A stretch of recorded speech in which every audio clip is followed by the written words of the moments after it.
Okay, next step is pretty much you want to make sure it's clean of any old gasket material.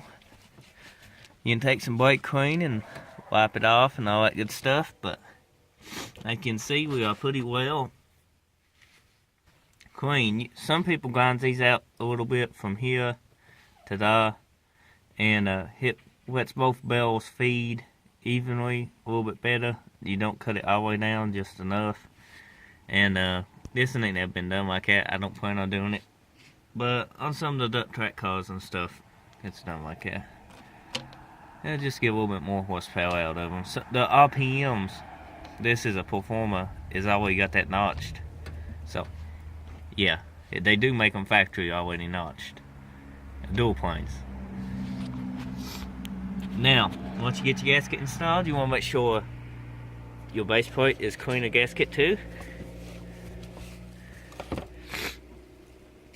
And then I'll show you the next step.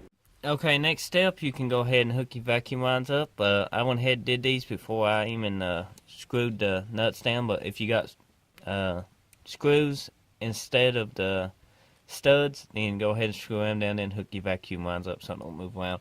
The reason I went ahead and did that was because my base plate was different from what was on this style. PVC valve came out here, and I was using it for PVC. I ended up having to put the PVC up here instead. And it had a port for the brake booster on the back of this carb, and I just plugged it off and still won my intake booster. But I'm going to go ahead and snug it down, and then we'll go on to the next step. Well, let's go ahead and hook the choke up since we're over here on this side.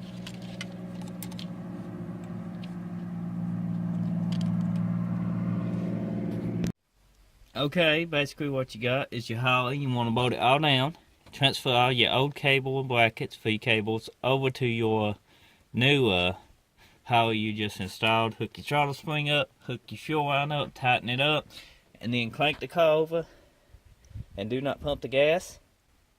You can unplug the distributor wire if you want to, because you don't want them to pop through the carb and blow a power valve. So be sure to do that, let it fill up on gas, and then try to start it. Okay, here's a carburetor. We need to clean the intake off, but basically it's a car. I want to show you exactly. Once you get everything tightened down, you got 4 bolts. Make sure everything's hooked back up, adjusted the same way. This ain't going to be on tuning your carburetor or setting your choke. It's just simple how to install your carburetor video. Make sure your gas line and everything is hooked up. Like I said before, do your distributor, let the bolts fill up with gas, crank it for just a couple seconds, they should fill up. You can basically come here and put your hand on this throttle, put your hand here, and you can see gas coming out. Once it does that, hook your distributor wire to your hot, back on your distributor, go over to your car, look over the inside of it. We've been working on it. Does the headlights for the front end swap and stuff.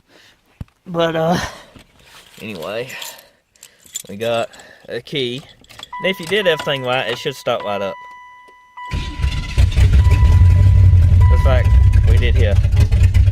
A little cold natured, but it's good. As you can see, we have little to no oil pressure because the car is out on very low.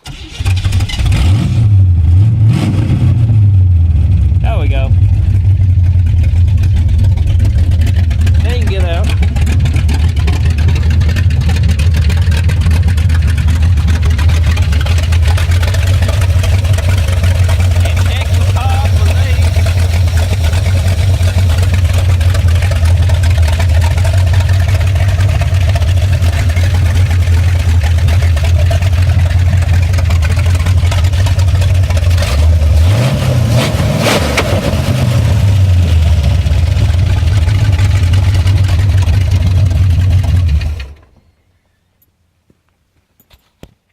Okay guys, this ain't the same carburetor that was installed because I test run it and it didn't run. I ended up putting another one we took back on it. It had a flooding issue because one of the back bowls was acting up and it's puking gas out here. The one we put on it, was got down in the vents here and here what was sitting under the shed, and just the carburetor gonna probably need rebuilt or a good cleaning at least. So we went ahead and put this in. We rebuilt in a video a couple months back on it. The float that was in it was actually taking on fuel. The float bowl that I just took off old carburetor and put back on it the first time was pretty much bad too. It needed a new needle and stuff. So we went and changed both bowls off the first carburetor and put on this, and it finished the video up for you guys and get the car running like it's supposed to, back movable. The car is knocking. I don't know if you can hear it in the video. It started knocking about 2 days ago. But yeah, that's some oil. We adjusted the oil valve. We took them off and did it while we was running. Adjusted the lifters. But it's late and I'm tired, and I'm gonna go in and figure out if I'm gonna rebuild this motor or if I'm gonna build another motor for you guys in upcoming videos. But that's pretty well how you install your carburetor. Okay guys, that's pretty much got the carburetor installed. I hope you guys enjoyed that little how-to video install your carburetor. That was on the Sinus Trans Am. If you ain't seen the build videos of it, you can check out my channel for more videos on that car. And tons more videos on Holley carburetors and just all different kinds of videos. You just have to check the channel out. But needless to say, if you can't hear, the car got a knock. It started knocking about 2 days ago. And we took a flooding spell with the carburetor. And I wanted to just show you exactly the deal on installing the carburetor. Just make you a simple video on it while I was just out messing around with it. You know, maybe help some of you guys out. So I hope it helped. And of course, until next time I see you then, take care.